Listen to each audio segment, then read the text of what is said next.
Alright, what is going on, ladies and gentlemen? Welcome back. Today we are watching Fight Club.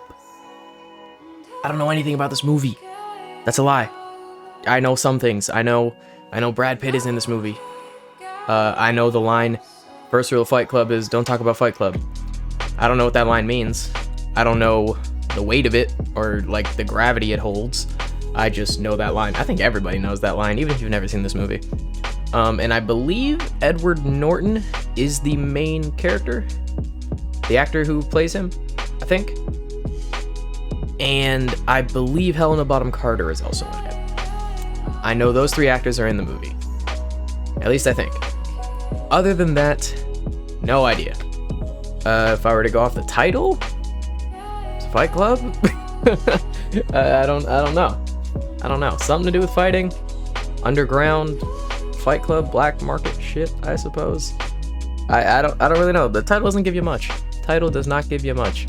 So I'm excited to get into this because this movie is kind of a classic, I guess, in terms of its like reputation with everybody. Just kind of everybody knows this movie. Everybody's seen this movie. Well, not everybody, but I'm excited to watch it. Looking forward to this, man. I really am. In case you don't know, I do have a Patreon, which has full reactions and early access and all that kind of jazz. If that interests you, link in the description. If it doesn't, totally cool. But I'd like to just jump right into this movie and not waste any more time. So let's do this.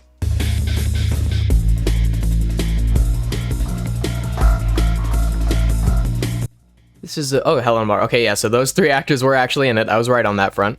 But these opening credits, like how we're like going through it, they kind of look like veins or like the nervous system kind of thing, you know? Something often shown in movies when they're trying to like represent like the brain or thoughts, like the kind of the nodes going back and forth, I suppose. So maybe this is more like a psychological thriller, because it just seems kind of odd that that's how you would make the opening credits if it had nothing to do with your movie. So I'm gonna guess maybe it's actually a psychological thriller, maybe closer to that than a black market underground fight club.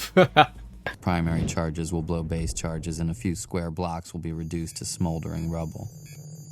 I know this because Tyler knows this. I know this because Tyler knows this? I guess they have some kind of connection. I mean, besides the literal fact that, oh, okay, hello, grabbing titties. I was gonna say, besides the fact that I imagine he told him that the bomb was going to go up, but it kind of sounds like they're drawing a connection right out the gate. You cry now. No, wait, back up. Let me start over. What is happening? What is happening? This is quite the opening. It's very, I kind of feel like a lot of Edgar Wright, you know what I mean? Very stylistic. I love it. Everything's a copy of a copy of a copy. Also, did the movie just glitch right there? Why did some random person flash on the screen at like the printer on the left side? It was like for one frame. What the hell was that? It's Tuesday nights. See the guys with testicular cancer. That's pain. Yeah, they did it again. They did it again, but that time I saw the face more clearly. That was Brad Pitt's character, was it not? That was twice now. Random flash. Both times Edward Norton's character. So, is he haunted by him? Is he a ghost? Like, what is happening? Let's all of us here follow Thomas's good example and really open ourselves up. Did you find it? Again, but that time I don't know if it was Brad Pitt. Is he schizophrenic, maybe? Like, is he just seeing things everywhere he goes? Why does that keep happening? Gotta be honest though, I am absolutely fucking loving the direction of this movie so far. It is breathtaking. Breathtakingly shot and directed. When you have insomnia, you're never really asleep. This is true. And you're never really awake. Also true. As someone who has insomnia, this is accurate. And feel you would be unable or unwilling to perform the duties listed on the safety card, please ask a flight attendant to reseat you. What is happening, dude? Hard to tell what's real anymore.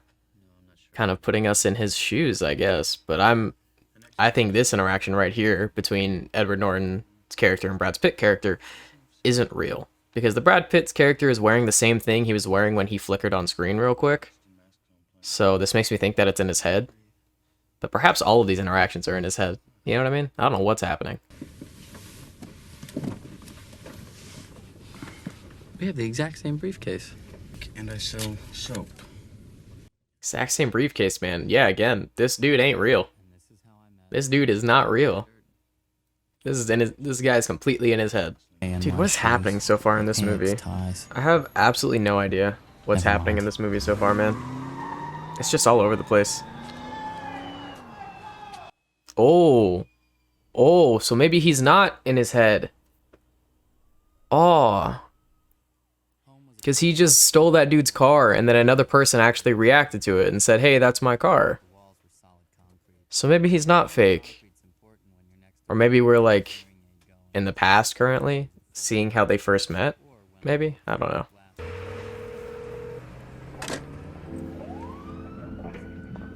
And now Tyler doesn't answer the phone?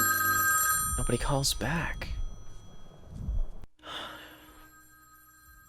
But is this part in his head? Is this real? Or is this in his head again? I don't know, man. This is tough to tell whether or not it's in his head or if it's actually happening. I say never be complete. I say stop being perfect. I say let's evolve. Let the chips fall where they may. It's a pretty decent life philosophy. I respect it. I like you, Tyler. Fuck, you're right. No, I don't smoke. Funny how the only two people that he has the numbers of, and really the only two people he's really talked to for more than a day kind of thing, both smoke. Marla and Tyler. Because it affords him other interesting opportunities. Like splicing single frames of pornography into family film. So when you'll catch a flash of Tyler's contribution to the film. What the hell, man? That's messed up. That's so messed up. That's funny. Oh, that's why we saw the random flickers at the beginning. The person flipping the reel is adding their own contributions. Ooh, I see you, movie. I see you. Why are you so far away?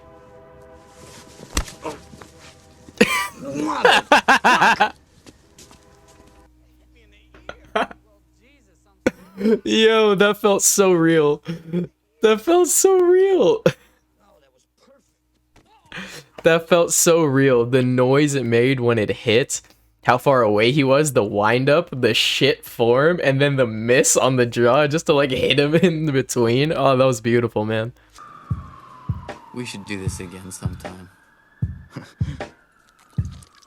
If my earlier theory is correct and he's not actually real, I guess if you're trying to think like symbolically, this could be him fighting himself kind of thing, you know?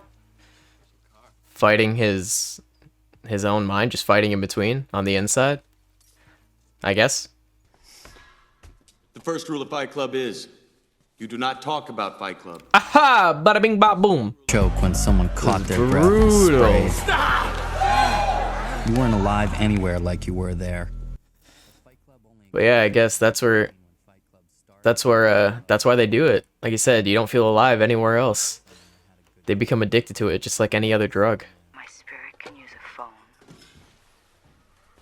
Have you ever heard a death rattle before? Oh my god. This movie is so all over the place. Like, it's fantastic, don't get me wrong. Like, I'm infatuated with it, but it is all over the place. It is crazy. Like, I don't know what's happening. Anything about me or what goes on in this house to her or to anybody, we're done. Now promise me. Okay. You promise? Yeah, I promise. Promise. I just said I promise. Yo, again, that combo. That combo. If you think about it again, like if he was fighting on the inside, that one is very I feel like that one's really showing what's going on, you know what I mean?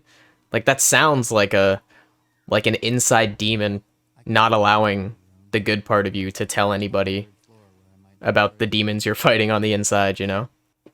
So she just comes over every night to sport fuck Tyler while he sits there sad that she's fucking him. Yikes. That's it's unfortunate. This dude has a... No. Is that a golf glove? On cigarettes. Who are you talking to? Shut up. I became the calm little center of the world. Wait a second. No, never mind. Because you know how in all those, every single time, every movie, when they do somebody who's not really there, everyone else around always goes like, who are you talking to? And then they never address it. But they said it to him, but we know he's real. Right? Maybe I'm completely wrong on this area and I should forget talking about people not actually being there, because maybe I'm reading too much into it. They could all just genuinely be there, and I'm just kind of losing my shit. Which, if that's what the movie's trying to do, it's doing it very well. If they're trying to make us feel like him, maybe, because a lot of the characters in this movie are losing their shit. Residue of ammonium oxalate potassium Tyler. chloride. Do you know what this means? Tyler blew it What up. does it mean? It means it was homemade. Tyler blew it up. This is just coming. What? Again, remember on the airplane, same case, and then they confiscated his case because it was vibrating. I don't know. Okay. This is not a convincing, not a convincing speech by him right here. It was me. I'd like to thank the Academy.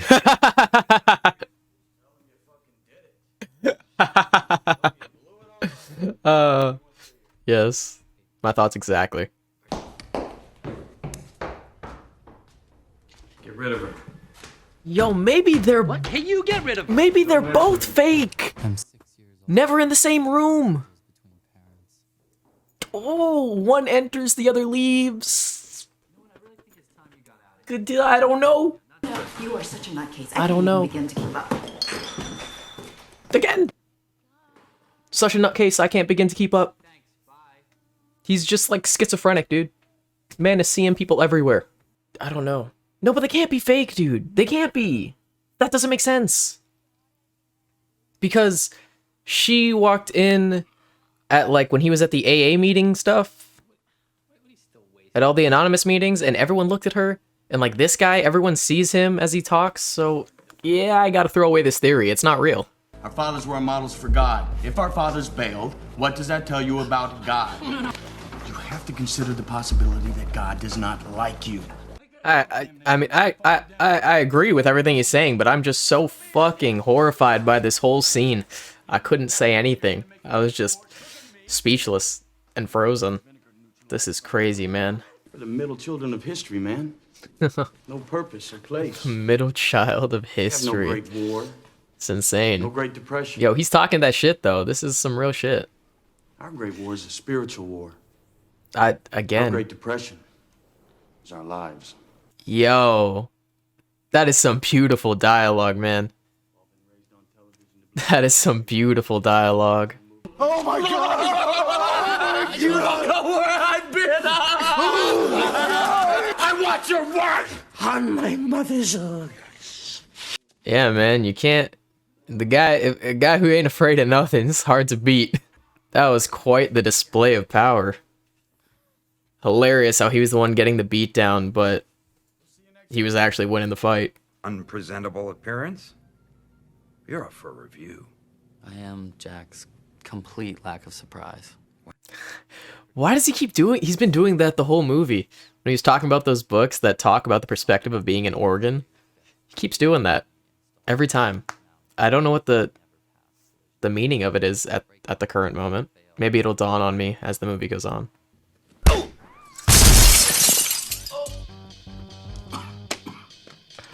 Wow. Give me the paychecks like I asked, and you won't ever see me again. It's just twice now, though. Twice now. Tyler was getting the beat down, and he still won the fight. Jack's getting the beat down. He still won the fight. Damn, man.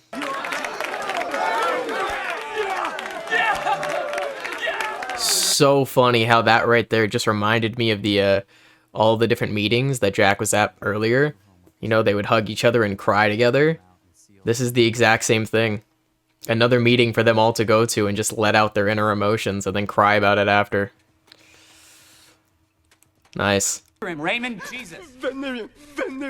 Animals. Yeah, animals. Stuff. Yeah, I got Again, talking about that, like, I guess the consumer difference again, the middle child, no place in the world. They all had dreams of thinking they were going to be famous or be successful, and then they found out very quickly that it never happens.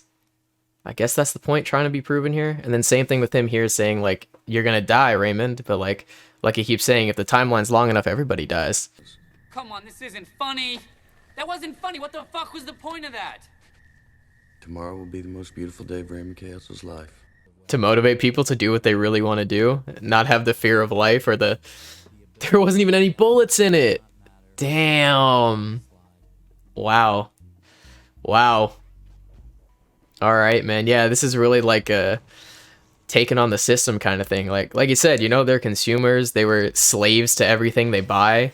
The things you end up owning actually own you kind of thing. So he's like, he's trying to put the fight back into their spirits a bit, you know? That kind of thing. It's totally different with us. We're... Us? What do you mean by us? I'm sorry, do you hear this? Again. Again, dude! Who's us? Hear what?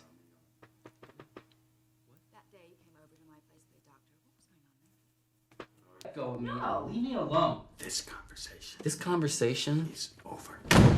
Is over. Again. Again. He locks his inner self away, doesn't show it. He talks through Jack. Ooh, it's starting to get more and more real, man. It really is. You are not special. You are not a beautiful or unique snowflake. I love it. That's the message you need to give people. There you go. Not this other bullshit. Not that you are special. Not that you are unique. You're not special, nor are you unique. You're the same as everybody else, and don't forget it. I like this. It's a very realistic approach. Could even seem pessimistic to some, but I think it's realistic. I think it's just, that's life, man. The faster you accept it, the better off you are. Which is kind of Tyler's whole point, so I fuck with it, man. People you depend on. We cook your meals. We haul your trash. We connect your calls. We drive your ambulances. Do not fuck with us. Damn. Damn. That was amazing. That was crazy, man. But to be fair, that was quite the statement. Perhaps pretty darn accurate. It's true. It's always funny how, like, you know, people talk about the ones in charge, how the ones in charge actually need all the other workers to do the actual work kind of thing, you know? Don't worry, Mr. Durden. Airport parking, long term. After you, Mr. Durden. Yeah, I was gonna say, he looked directly at him when he said Durden. Didn't look at Tyler. Looked at Jack. I am suspicious. Go!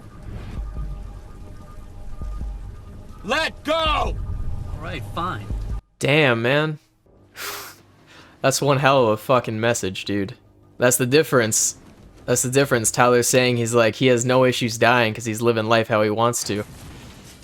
He has no issues with it stopping because he's happy with what's happening. No regrets. Living free. Crazy. We just had a near-life experience. I like that. Even right there, he was like, we just padded your life experience. It's like you said, forget everything you think you know about life and just let go. You know, he's like, stop thinking you know what life feels like and just experience what life feels like. Some powerful messaging in this movie, man. And then Tyler was gone. The second he let go, Tyler left. Oh man, again with it, dude. Again with it. He finally stopped, like, knowing. And I slept. Human sacrifices? What the fuck? What is happening? Where the hell are we? What just happened? When did this all happen? What is going on? I'm Jack's broken heart. Yeah, so now they're all saying, like, him. So he's definitely the one in charge. So everything Tyler was doing was actually him. but he just never felt like himself, maybe, you know? Like he felt like he was watching his own life pass him instead of actually living it. He's a man and he has a name, and it's Robert Paulson, okay? Whoa. Robert Paulson is a man and he's dead now because of us, all right? Do you understand Now that? we're going back on it. Tyler's messaging was there, you're not special, you're not unique, you have no name. But Jack's saying, no, you still have a name, like you still have your own personalization, you have your own uniqueness. But it's a good message to know. Is to know you're not special or unique, but you still are a little bit unique, you know? This place is insane. Tyler Durden. So his name is Tyler Durden, not Jack. So then who's Jack? If he's Tyler Durden, who's Jack? Unless Jack is who he is on the inside, and Tyler Durden's his actual name? About Fight Club in Miami. Is Mr. Durden building an army? I was living in a state of perpetual deja vu. So it was him doing it. It's just that Jack, maybe him on the inside, was asleep the whole time and Tyler was in control. And now Tyler's no longer in control. Jack is actually back in his body, kind of thing, I guess. You love me, you hate me. You show me a sensitive side, then you turn into a total asshole. Is that a pretty accurate description of our relationship, Tyler? We have just lost cabin pressure. What is happening? I'm losing my mind. No, I don't. Hey, come on. Yes, you do. Get it. Why would anyone possibly confuse you with me? I don't know. Get there. Get there. You were always in the same room. Anytime he was doing anything, he never did anything alone. You're both on the screen at the same time. You know it. That's me. Yeah. I look like you want to look. I fuck like you want to fuck. I am Yep. smart, capable, and most importantly, I'm free in all the ways that you are not. Yeah. That's why Tyler was trying to make him let go so he could be free to be the version he wanted to be. Not have time for this crap. Oh It's called a no. No, Jack goes to sleep and then Tyler took over again. Shit. I'm so lost. Hello? I'm like partially lost and also not lost at all. I don't know 1988 what, Franklin dude. Street. Yes. Can I help you? Those are all the he sent everyone to go blow it up. He sent everyone to go blow up all those spots. No. No. Get the fuck out of there. Run now is the answer. Run. Or are those all the places he's like enlisted? Those are all the places he's enlisted. So like when he said he was making moves across the country, getting an army. That's what this is. That's what this is. Oh my god. The bus. Why are you doing this? Because they think you're some kind of a threat. I can't explain it right now. Just trust me. If I see where you're going, you will not be safe. I'm not paying this back. I consider it asshole tax. That's why Tyler said it to him. Tyler said it to him. Tyler said it to him when she was like, you shouldn't have told her about me, so now we have to get rid of her. So that was his indication that they're going after her, and those guys on the bus just stood up. Oh no, that's not good at all, that's not good at all. It was like, what, on his like journey to self-discovery and trying to free his inner self, he now realizes how batshit crazy he is. I really admire what you're doing. What? You're a brave man to order this. You're a genius, sir. You said if anyone ever interferes with Project Mayhem, even you. Big mistake, fellas. You said you'd say that. I'm not Tyler Durden. You told us you'd say that too. All right, I am Tyler Durden. Listen to me. I'm giving you a direct order. We are aborting this mission right now. You said you would definitely say that. Dude. He's a slave to himself. At first I was so crazy because he apparently enrolled police officers. But his own alter ego destroyed himself. Didn't even give him a way out. Oh my god. It'll be like pay-per-view.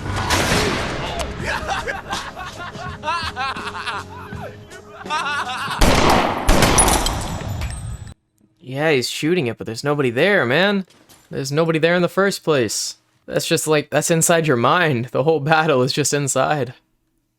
Which is what Tyler, Brad Pitt's character, said. The war that they have because they're the middle child with no place in the world. The war is within themselves, with their own spirit. God damn, man. Wouldn't do that. Not unless I knew which wires for what. Mm-hmm. If you know, then I know. Yeah, exactly. That's true. Also echoing the sentence at the very beginning of the movie. When they were talking, and he was like, because Tyler knows I know. And then I was saying before how, like, that's drawing a connection. Echoed right back here. What?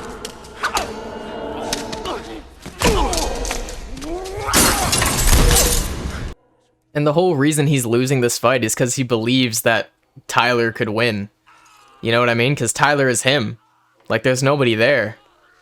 You know what I mean? So he still thinks Tyler has the upper hand, which is why Tyler has the upper hand. The second he starts believing in him, he'll win this fight. Yes, come on, Marla. Let Marla be your strength and bust out of this shit. Come on, man. But this is too much. I don't want this. What do you want? Want to go back to the shit job? Fucking condo world watching sitcoms? Again, the same question. What do you want? He hasn't had a single answer. Yes, he's getting it. He's getting it. Let's go. Let's go. Hey, good for you. Doesn't change a thing. He's getting it. Yes. You are in control now. Tyler. Bro, this score in the background. I want you to really listen to me. This score in the background is so fucking menacing. I love it. My eyes are open.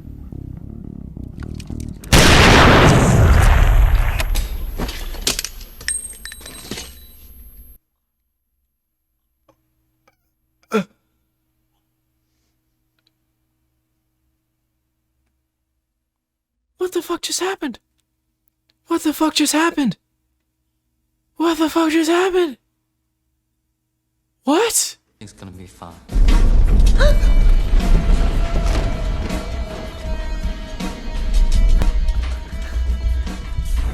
You met me at a very strange time in my life. That was fucking beautiful. The shot, the buildings, the music, that was beautiful.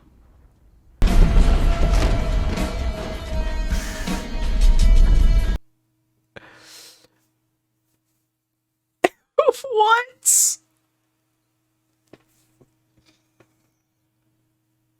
How do you... What do you say to that? Holy shit. That movie was fucking insane, dude. That movie was insane. But was unreal. That was so good. That was insanely good. Holy crap.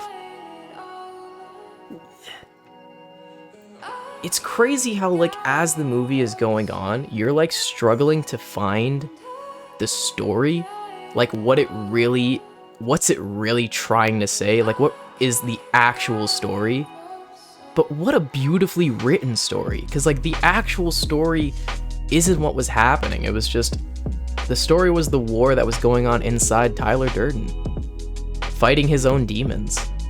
You know? Fighting what he thought he knew. Trying to fight for his own freedom while simultaneously being the reason he's not free. How do you fight yourself for not allowing yourself to be free? Which is one hell of a question. Which is what this movie was raising. I did not expect it to be like that. You know, I heard that line so many times. First rule of Fight Club is you don't talk about Fight Club. That's all I ever knew about this movie. And I did not know what it really had in store for me. But that was one hell of an experience. That was euphoric. You know, at the beginning I was like, schizophrenia. I think maybe he might definitely have schizophrenia. But I think one thing this movie did, this has to be one of the best visualizations of that mental illness. You know, this has to be one of the best visualizations of fighting your own demons. And showing, like, you know, if you describe something like, let's say, depression, right? Severe depression. I think this is a beautiful, beautiful, beautiful imagery of what it feels like. You know what I mean? Of it just having control over your life, over your feelings, over your actions. You just feel numb. You have no wants. You don't know what you want. You don't necessarily want to die, but you don't care that you're living either. You know? You don't feel free. You just feel locked in your own mind. And it's still you, you know? You're like, I'm the reason that I can't do what I want. And you're trying to fight it, but you just keep losing because that other side is so much stronger because you've given it the power. Until at the very end, like you said, like Brad Pitt's character, Tyler Durden, raised so many good questions, so many good ideas about, you know, letting go, forgetting everything you think you know about life and just experiencing life, getting some miles under your belt, you know, walking through life. Stop standing there and let it pass you by. Really feel it. Really experience it. He was raising so many beautiful points. And the philosophy behind that is a pretty good one. I can't, if that was someone's kind of mantra for life, you know, I respect that, you know? And it shows that he was like watching his own life as us, you know, as an audience member in a movie theater, just watching it on a big screen. Even though it was him doing it, he had no control over what was happening, you know? And so many times throughout it, he was like, I don't want this.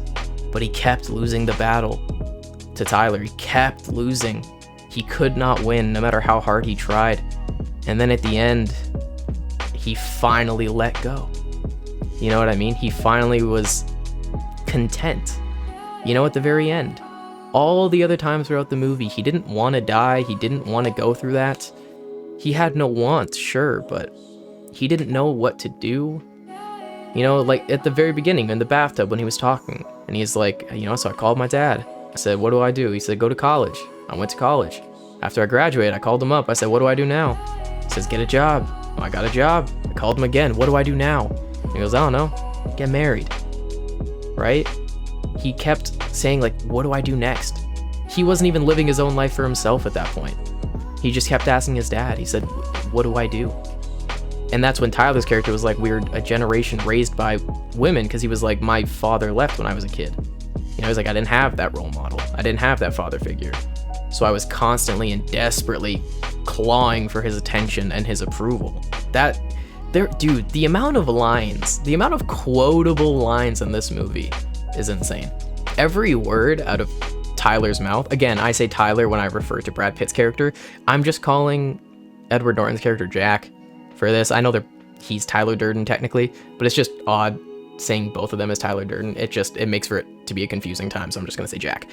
But, you know, so many lines of Tyler's character, Brad Pitt, gotta be my favorite throughout this movie, without a doubt. But dude, the performances by Edward Norton, Helena Bonham Carter, Brad Pitt were unreal. Was this movie nominated for anything? I feel like it has to have been, because that was one hell of a movie with some crazy performances. I was kind of cluing in to... I couldn't really grasp it, you know, at first, because I thought they were both fake, you know? I thought Marla was fake and Tyler was fake, but Marla is actually real, which is good. I'm glad. But it was so funny how... You know what's even crazier, too? How she was portrayed throughout the majority of the movie did not feel the same after Jack finally realized that Tyler was like in his own head controlling him. You know what I mean? There was like a specific point, and she stopped feeling like the person we saw throughout the whole movie. You know, like in the diner and at the bus stop and then at the end, like it felt like a different person, as if like his view of her changed. Yeah, there's so many quotable lines in this movie, man. Every fucking line of dialogue out of Tyler's mouth was just chef's kiss. Absolutely chef's kiss. That was gorgeous. What a movie, dude. What a movie, man. Holy crap. I didn't expect it to be that good.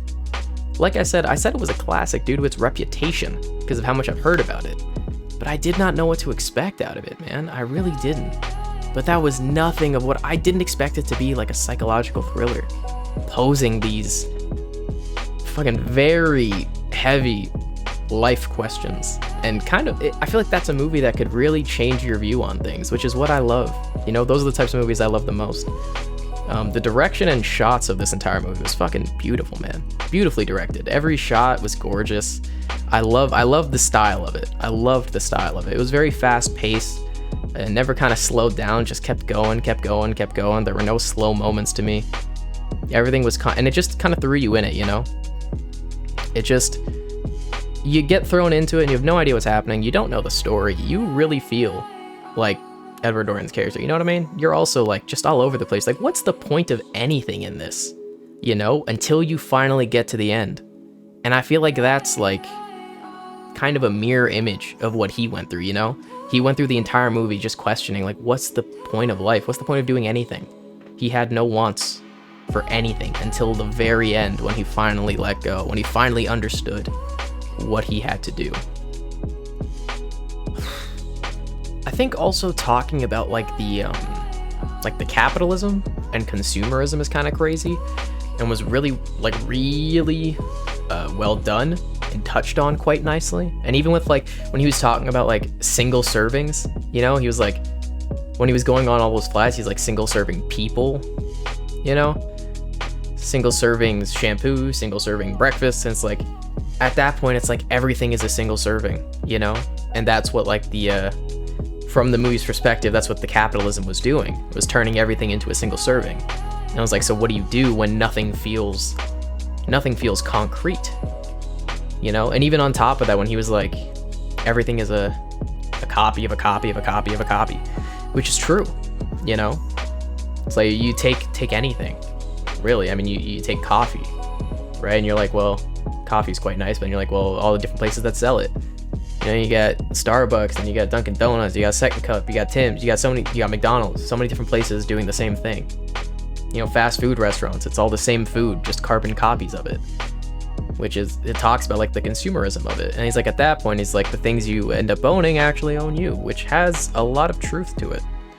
So I think, again, man, this movie is just so layered. So layered. I mean, I'm gonna miss so much of it because it's just the first time I've seen it, you know? I think after I watch it again and maybe again and do like research about it, I can really appreciate how good this movie actually is. I mean, right now, a lot of it's just gonna right over my head, you know? Because it's difficult to catch things like this on your first time, or even to try and remember everything that you've seen in the movie and then kind of place it. I mean, I try my best to do so, but it's difficult. You know, there's just so much, especially with a movie like this that is so multi-layered and has so many different themes and subjects and symbolisms going on all throughout it, including metaphors for so many different things. It's hard to try and grasp every single one of them. You're bound to miss a bunch, which is completely fine. You know, that's the whole thing about it. That's why it's so much fun to rewatch things, because you get to see them again knowing what happens, and then you see everything in a new light. You know, so I think I love that. I'm not someone who likes to watch a movie once and then give up on it, you know? You watch it. I watch movies so many times that I've seen before, because every time it's like you get something new out of it. You know, that's what good movies are. If you get the same thing out of a movie every time you watch it, I would say the movie's missing a very good aspect of it. Movies like this that are just layered with subtext and very subtle themes throughout, it's just beautiful. It has that rewatchability factor, because every time you're gonna find something new, you're gonna grasp onto something different. And a good movie will have a very vague metaphor while being specific to the story, but vague enough that whatever you're dealing with at the time, you can relate to it in that sense, you know? So I think, again, man, this movie just killed it on every aspect. I can't think of something I didn't like about it. It was genuinely phenomenal. It's like the entire movie is just a metaphor. Like, even when he was holding the gun to what was his name? Raymond? Was that his name? I don't fully remember, but he was like, you know, you never really know what you can do if you don't do it. You know, like that guy was working a job he probably didn't enjoy, just at a convenience store, being a cashier, and he asked him, he goes, community college. He's like, what did you study? Why'd you study it? He goes, I don't know. He's like, what did you want to do? Answer me. What did you want to do with your life? And I feel like that's the main question, because I feel like you can ask almost anybody that question, And most people's answers will be, I don't know. We all have dreams, but we don't know how to actually get them. We're just kind of grasping at straws almost. You know, and he was like, but at this point, it's like, that's what he's raising. You know, he's like, you don't know what you can do. You don't even know what you're capable of if you don't actually go for it. You have so many of these dreams and aspirations and ideas and things that you're like, this looks cool. I might want to do this. I might want that. But like, do it. Go for it. You're never going to get it if you don't go for it. If you just keep sitting there at the same crappy thing, constantly saying, oh, I want to be there one day, but you never actually take the first step to do it, you're never going to get there. And it's going to leave you empty on the inside. Dude, what a message from this movie. God, that was biblical. This movie left me speechless a little bit, to be honest. At many moments, I was just in awe. Most of the time because I was incredibly disturbed. Most of the time because I was incredibly disturbed about what was going on. It was really brutal at a lot of moments and very gruesome, but real. And I love that. I love the gritty, gruesome, real movies. Those are my favorite. And this is exactly why, you know? These are the movies I love the most, because they deal with themes like the good shit. You know what I mean? The tough questions. The deep questions of life. The difficult ideas that we don't want to think about. But we know deep down we just don't want to face them. But the best movies usually have a way of making you think about them. And so this movie hit the nail on the head in terms of that. So that was amazing. I loved that, man. I loved that. Well, tell me what you thought down below. Leave a like if you enjoyed. Full reaction on Patreon if that's what you want. But that's about it for me. I have to go ponder life's deep questions is what I'm gonna go do. But I'll catch you guys next time. Peace.